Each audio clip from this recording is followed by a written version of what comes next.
గుమ్మడి గింజలు.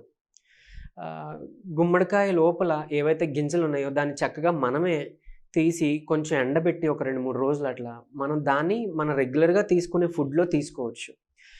దాన్నే ఇప్పుడు బయట షాప్స్‌లో గూడా మీకు పంకిన్ సీడ్స్ అవి గుమ్మడి గింజలు దొరుకుతున్నాయనుకోండి. నేనేమంటానంటే మనకి బూడిద గుమ్మడికాయ దొరికితే గనక ఆ గుమ్మడికాయ ఉన్న గుజ్జుని తీసి చక్కగా ఉదయాన్న బ్రేక్‌ఫాస్ట్ సమయంలో మీరు జ్యూస్ చేసుకొని తాగితే మీ వెయిట్ లాస్‌కి పనిచేస్తది. చాలామంది ఆడవాళ్ళు పీసీఓడీతో బాధపడుతుంటారు. అలాంటి వాళ్ళకి కూడా ఇది హెల్ప్ అవుతుంది. తర్వాత కొలెస్ట్రాల్ మేనేజ్ చేయడానికి ఇందులో మంచి ఫైబర్ వస్తుందనమాట, పీచు పదార్థం. సో, అలా కూడా హెల్ప్ అవుతుంది. మీ పొట్ట కూడా నిండుగా అనిపిస్తుంది. ఆ జ్యూస్ ఒక గ్లాస్ పరగడుపున తీసుకుంటే. చాలా చాలా శక్తినిస్తుంది. మీరు బెడ్ కాఫీ, బెడ్ టీ ఎవరైతే అలవాటున్నారో కొద్ది రోజులు అసలు ఈ బూడిద గుమ్మడికాయ రసం తాగి చూడండి, జ్యూస్ ఎంత మంచిగా ఉంటుందో.